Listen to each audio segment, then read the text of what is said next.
아멘.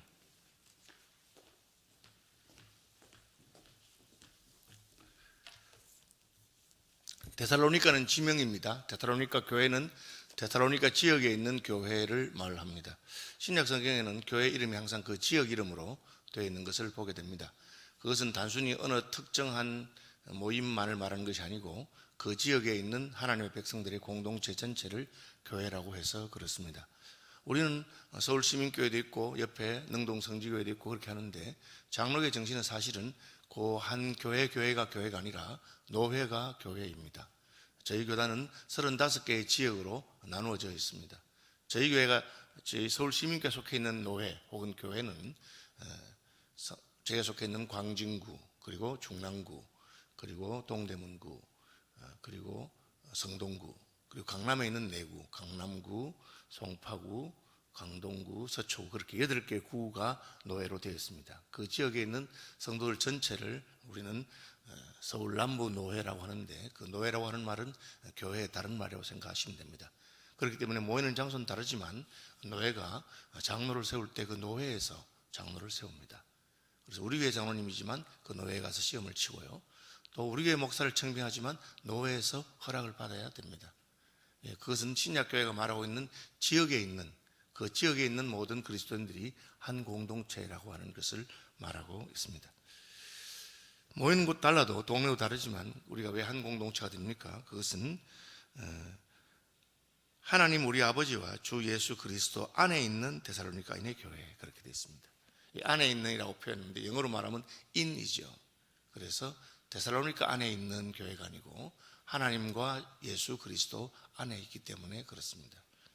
우리가 모이는 장소는 다르고 또 이 회집하는 예배당이 다 다르지만 한 교회가 된 것은 우리는 다 그리스도 예수 안에 있고 하나님 안에 있기 때문에 그렇습니다. 그래서 데살로니가 후서에는 우리가 하나님 안에 있음으로 말미암아 하나님 주시는 것을 같이 공급받기 때문에 우리는 동일한 특성, 동일한 정체성을 가진 공동체인 것을 말하고 있습니다. 교회는 지리적인 공동체가 아니라 같은 동네 살기 때문에 우리가 한 교회가 아니라 예수 안에 있기 때문에, 그리고 하나님 안에 있기 때문에 영적인 공동체고 관계적인 공동체입니다. 이 관계적이라고 하는 것은 여자가 시집을 가면 전에는 나하고 아무 혈연 관계 없었던 사람들도 시댁 식구가 친척이 되는 것과 같습니다. 우리가 예수 그리스도를 신랑으로 모시고 하나님을 아버지로 모시고 보니까 하나님에게는 나 말고도 수많은 자녀들이 있는 것입니다. 그래서 그분들이 다 나하고 관계를 맺게 됩니다. 바울이 믿는 예수님과 실라와 디모데가 믿는 예수님이 같은 예수님이고 데살로니가 교회가 섬기는 예수님도 같은 예수님입니다. 그래서 전에 어떤 선교단체 출신의 젊은 부부가 저에게 온 적이 있습니다. 제가 개척할 때요, 선교단체는 아주 철저하게 훈련을 시키고 하니까 제가 거기 있을 때는 그 어떤 그 공동체성이 많이 느껴지고, 또 일일이 그 지도자가 누구하고 결혼해라, 어떻게 해라, 일일이 가르쳐주고 그렇게 했어요. 그러다 둘이 사랑에 빠져서 지도자가 둘이 결혼하는 것을 반대했는데 반대하기 때문에 결혼하고 우리 교회 오게 된 거예요. 우리 교회 오게 되니까 이게 교회는 이렇게 좀 그냥 방임하는 것처럼 일일이 날 보고 집은 어디 오더라, 뭐 이사는 어떻게 해라든지 그렇게 일일이 말해 주지 않으니까 좀 그래서 가족 같은 느낌이 안 들어요, 그렇게 말하더라고요. 그래서 제가 말했습니다. 가족 같은 느낌이 들어서 가족이 된 것이 아니고 우리는 이미 가족이다. 이걸 알아야 됩니다. 우리 교회는 뭐 가족 같은 분위기가 없어요. 가족 같은 분위기가 있기 때문에 가족이 아니고 예수 안에 있기 때문에 가족인 것입니다. 가족이라도 소닭 보듯이 닭소 보듯이 그렇게 하는 가족도 있습니다. 옳다는 것은 아닙니다. 그러나 우리의 관계가 내 마음에 들거나 안 들거나 관계없이 그 사람은 내 가족입니다.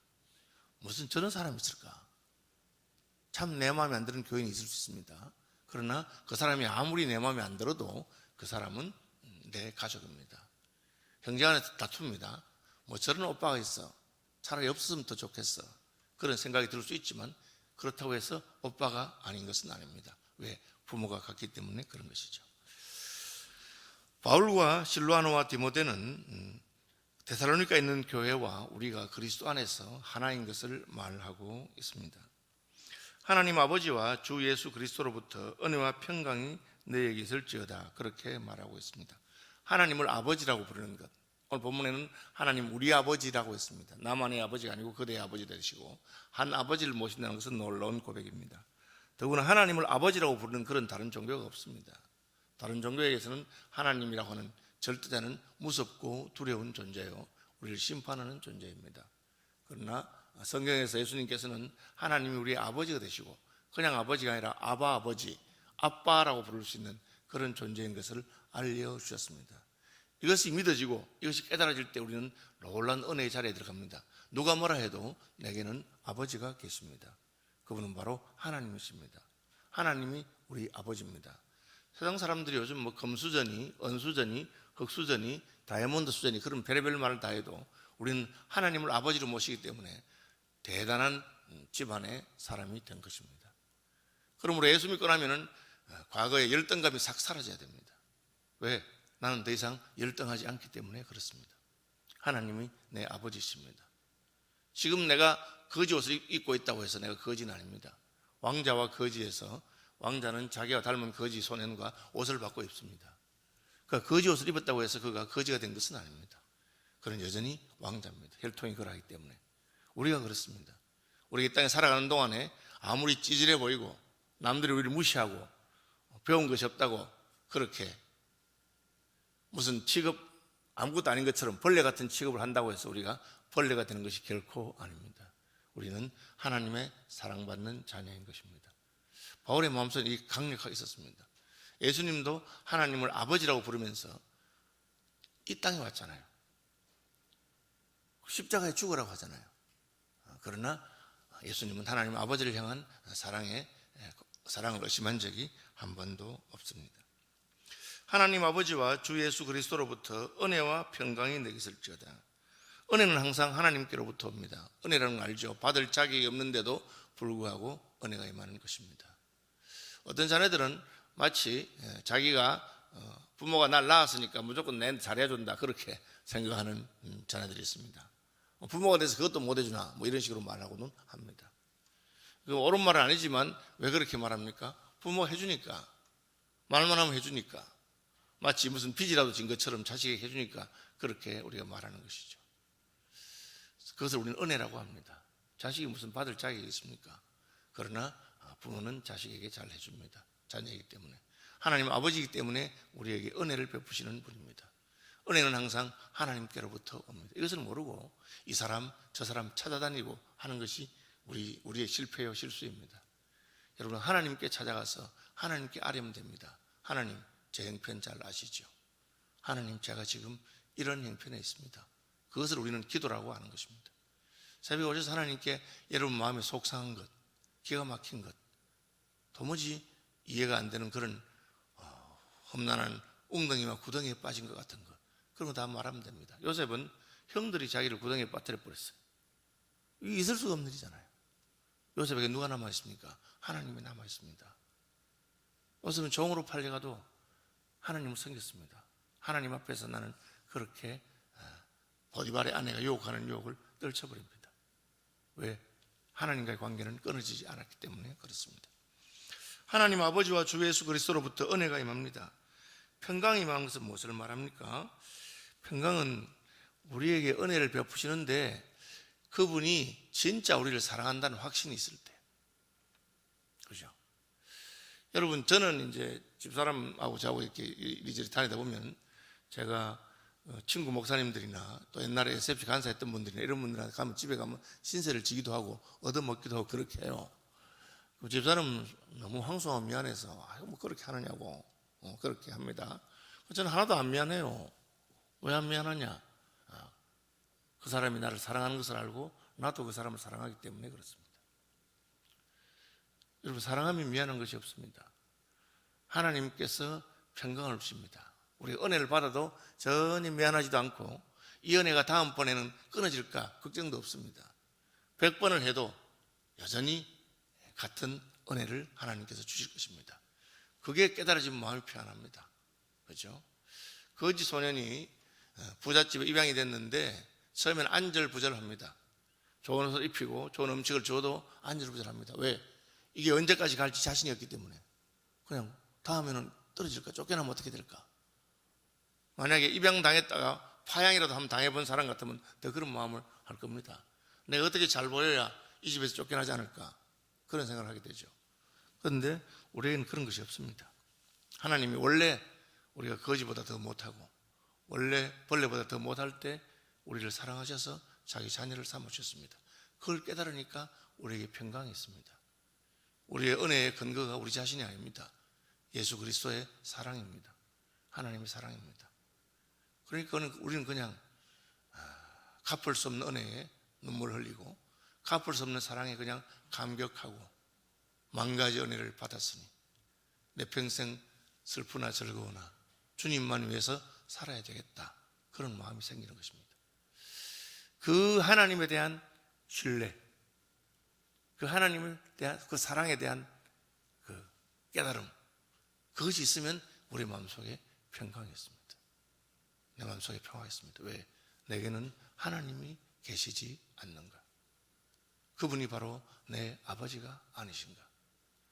우리 자꾸 잊어버리는 게 풍랑이 불 때, 바람이 불면 자꾸 그걸 쳐다보는 겁니다.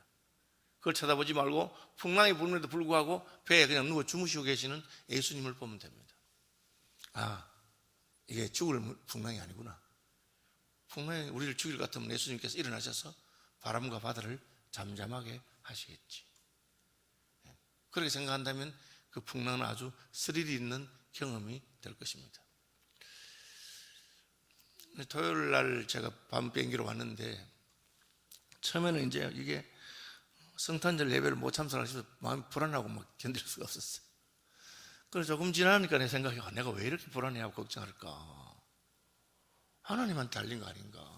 하나님께서 이번에 만약에 성탄절 예배 날 안 보내시면 아주 재미있는 광경이 연출되겠구나. 이제 우리 부목사님들이 이제 갑자기 5분 대기조로 설교도 하셔야 되고 또 이제 뭐 공동회 한 번도 인도도 안 해봤는데 인도하는 참 재밌는 경험을 하겠구나. 왜? 하나님께서 주관하고 계시니까. 물론 그런 일이 안 일어났지만 어떤 일이 일어난다고 해서 그것이 우리를 그리스도 예수 우리 주 안에 있는 하나님의 사랑에서 끊을 수 없다. 바울이 깨달은 것입니다. 환난이나 핍박이나 위험이나 기근이나 적신이나 칼이랴 어떤 것도 우리를 그리스도 예수 우리 주 안에 있는 하나님의 사랑에서 끊을 수가 없다. 놀랍게도 바울만 이것을 깨달은 게 아니고 데살로니가 교회도 그것을 깨달았던 것 같습니다. 그래서 바울은 감사합니다. 뭐라고 합니까? 그러므로 너희가 견디고 있는 모든 박해와 환난 중에서 너희 인내와 믿음으로 말미암아 하나님의 여러 교회에서 우리가 친히 자랑한다. 이게 무슨 말입니까? 지금 데살로니가 교회에 환난과 박해가 임했다는 것입니다. 그런데 아직 어려 보이는 데살로니가 교회가 아주 든든히 믿음에 서 있으면서 잘 참고 견디고 있는 것입니다. 바울이 너무 대견하고 우와, 그죠? 선교사님들이 선교지에서 때로 그런 경험을 한다고 합니다. 이제 금방 예수 믿은 사람이 진짜 믿음에 헌신을 하고 믿음으로 견디는 거 볼 때 너무 감격스러운 것입니다. 저는 중국이 공산화에서 금방 풀려서 이제 복음이 막 들어갈 초기에 아직 중국이 아주 가난할 때 중국에서 복음을 전하는 어떤 목사님이 하는데 그분이 가서 성경을 가르치니까 이분들이 줄 게 없잖아요. 강사님한테. 그러니까 뭘 하나 신문지에서 뭘 주는데 기차 타고 나서 펼쳐 보니까 그게 이제 그 양 뒷다리를 이렇게 훈제해서 말린 거 있잖아요. 그걸 자기가 받을 수가 없었대요. 근데 그걸 쭉 던져주고 간 거예요. 그게 자기들 겨울 내내 먹어야 돼. 우리로 말하면 김장 같은 건데 그걸 그냥 자기가 감사해서 준 거예요. 그래서 선교사님이 그걸 받으면서 울음을 참 삼키면서 저 성도들이 저렇게 가난한 중에도 하나님의 나라를 위해서 뭘 드리고 싶은 마음이 생겼구나. 그렇죠? 바울이 데살로니가 교회를 보니까 너희가 견디고 있는 모든 박해와 환난 중에서 인내와 믿음으로 말미암아 믿음과 인내로서 견디고 있다는 거죠. 묵묵히 그냥 울고불고 그냥 바울한테 그냥 도와달라고 하고 그렇게 하지 않고, 형제들아 우리가 너희를 위하여 항상 하나님께 감사할지니 이것이 당연하면 너희 믿음이 더욱 자라고 너희가 다 각기 서로 사랑함이 풍성하느니. 공자는 말하기를 의식이 좋게 해야 예절을 한다. 사람이 먹고 살만해야 뭐 남을 돌보지, 그렇게 말했습니다. 그런데 예수 믿는 사람들은 그렇게 하지 않습니다. 환난과 박해 가운데 너희가 서로 사랑함이 더 풍성하다. 먹고 남아서 베푸는 것이 아니라 어려운 가운데서도 그렇게 한다는 겁니다. 믿음이라는 게 참 묘해서, 여러분, 부자치고 헌금 많이 하는 사람은 드뭅니다. 아주 믿음 좋은 사람. 교회를 해보면 참 가난하고 어려운 중에서도 하나님 위해서 헌금하고 그렇게 하는 분들이 많아요. 그것은 예수 그리스도 안에 있을 때 고난이 오히려 우리의 믿음을 성숙하게 하고 성장하게 하는 것이기 때문에 그렇습니다. 바울이 자랑하는 이유가 뭐냐? 이는 하나님의 공의로운 심판의 표요 너희로 하여금 하나님 나라에 합당한 자로 여김받게 하려 합니다. 이게 이제 번역성이 좀 어려운데 직역을 해서 그래요. 따지면 이런 뜻입니다. 너희가 나중에 천국 갈 게 확실하고 상 받을 게 확실한데 참 하나님 공의로운 분인 게 드러난다. 왜? 고난 받았기 때문에. 우리가 어떤 사람 보면 저런 애를 왜 구원받나, 참 쟤는 진짜 뭐 싸가지도 없고 막 그렇다, 그런 생각이 들 수 있는데, 어떤 사람 보면 아멘, 하나님이 저런 사람 복 줘야지, 누구를 복 주겠나, 그렇게 말씀하고 그런 마음이 들 때 있잖아요. 데살로니가 교회를 보니까 바울의 마음속에 진짜 우리 하나님 공의로우신 분이기 때문에 너희 반드시 너희를 복 주고 너희를 반드시 구원할 거다. 응? 너희를 보고는 아무도 왜 저 사람들 왜 구원했어요? 그렇게 말하지 않을 거다. 그렇잖아요.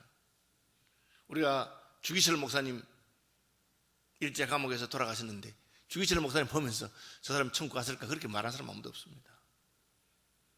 사랑의 원자탄 그죠? 손양은 목사님 보고 저 사람 천국 가겠나 그렇게 말하는 사람은 아무도 없습니다.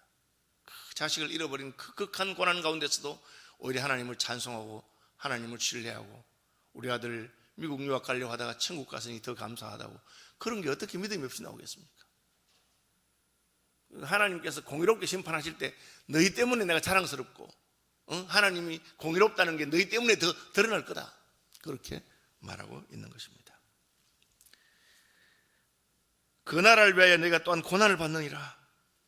그 나라를 위해서 고난받아. 너희 지금 고난받는 것이 뭐 잘못해서 재수가 없어서가 아니라 하나님의 나라를 위해서 받는 고난이기 때문에 하나님이 다 보고 계시다가 공의롭게 심판해 줄 것을 믿는다. 여러분, 심판이 두려운 것만 아닙니다. 하나님을 제대로 믿는 사람들에게는 심판이 기대가 됩니다. 왜? 우리의 억울함을 신원해 주실 날이 올 것이기 때문에. 을을 위해서 핍박을 받은 자에게 천국을 주실 날이 바로 하나님의 심판의 날이기 때문에 그렇습니다. 바울은 데살로니가 교회에게 내가 너희를 생각할 때마다 기쁘고 감사하고 대견하고 자랑스럽고 기도할 때마다 생각이 난다. 왜? 너희가 박해잖아요. 박해와 환난 가운데서 믿음과 인내로 견디고 하나님 나라를 위해서 수고한다, 그렇게 말하고 있습니다. 너희로 환난을 받게 하는 자들에게는 환난으로 갚으시고 그놈들 다 하나님께서 벌하실 것이다. 환난을 받는 너희에게는 우리와 함께 안식으로 갚으시는 것이 하나님의 공이시다. 이 환난과 안식이 대비되어 있는데 이 환난이 뭐냐? 안식할 수 없게 만드는 것입니다. 우리로 하여금 우리의 안식을 흔드는 것이 마귀의 계교입니다. 우리가 예수 안에서 안식하고 하나님 안에서 안식하고 몸은 땅에 있지만 마음은 천국에 있는 그런 사람들인데 자꾸 우리 안식을 흔듭니다. 그때마다 우리는 인내로서 믿음으로써 하나님의 안식을 사모하면서 견디는 것입니다. 하나님께서 마침내 우리에게 영원한 안식을 주실 것입니다. 주 예수께서 자기의 능력의 천사들과 함께 하늘로부터 불꽃 가운데 나타나실 때에 최후 심판 때에는 반드시 우리의 참된 안식을 주신다. 그렇죠? 이러므로 우리도 11절 우리도 항상 너희를 위하여 기도함은 우리 하나님이 너희를 그 부르심에 합당한 자로 여기시고 모든 선을 기뻐함과 믿음의 역사를 능력으로 이루게 하시고, 이게 우리가 환난을 당한다고 해서 능력이 없어지는 게 아닙니다. 오히려 환난을 당하고 고난 가운데서 믿음으로 인내하고 견딜 때 하나님의 역사를 이룰 힘과 능력이 생기는 것이죠. 내공이 생기는 겁니다. 그러니까 온실의 화초는 힘이 없잖아요. 야생에서 거친 들판에서 비바람을 맞으면서 자라는 것이 힘이 있잖아요. 하나님께서 우리를 사랑하셨어요. 때로는 고난과 환난을 주지만 그러나 그분이 우리 아버지시고 그분에게서 은혜가 임하고 그분에게서 평강이 임한다. 1장 전체적인 것은 우리가 하나님과 관계가 깊어질 때 우리 자신이 견딜 힘을 얻을 뿐 아니라 그 힘으로써 능히 환난받는 다른 사람을 도울 마음이 생긴다. 바울은 지금 환난 안 받고 있습니까? 바울도 환난 받고 있습니다. 바울도 복음 때문에 감옥에 갇히고 고생을 직사게 하고 3번 태장으로 맞고 40에 하나 감한매를 5번 맞고 동족의 위험과 바다의 위험과 길의 위험과 별의별 위험을 다 하고 지금 복음 때문에 인간적으로 보면 그야말로 만신창이가 됐는데도 불구하고 오히려 데살로니가 교회가 그 믿음의 길을 따라온 걸 보고 이야 기쁘다, 내가 감사하다, 너희를 생각하면 하나님께서 너희에게 얼마나 상을 주시겠느냐, 형제를 돌볼 마음이 생겨. 더구나 그 교회가 어려운 가운데 서로 사랑한다고 하니까 내 마음이 기쁘다. 그런 교회가 됩시다. 그런 성도가 되고 주님의 은혜와 평강이 우리의 마음을 주장하셔서 형편에 관계없이 넉넉히 다른 사람을 위로하는, 사랑하는 그런 교회가 되기를 축복합니다. 하늘에 계신 우리 아버지, 아버지의 이름을 거룩하게 하시며 아버지의 나라가 오게 하시며 아버지의 뜻이 하늘에서와 같이 땅에서도 이루어지게 하소서. 오늘 우리에게 일용할 양식을 주시고 우리가 우리에게 잘못한 사람들을 용서해 준 것 같이 우리 죄를 용서하여 주시고 우리를 시험에 빠지지 않게 하시고 악에서 구하소서. 나라와 권능과 영광이 영원히 아버지의 것입니다. 아멘. 예, 아마 저 기독교부에 제 성탄사 쓰신 거 보신 분 있을 건데 총회장이라고 또 신년사도 써달라 그래서 내일 오전까지 마감인데 이제 뭐 글 좀 잘 쓸 수 있도록 생각나시면 기도해 주십시오.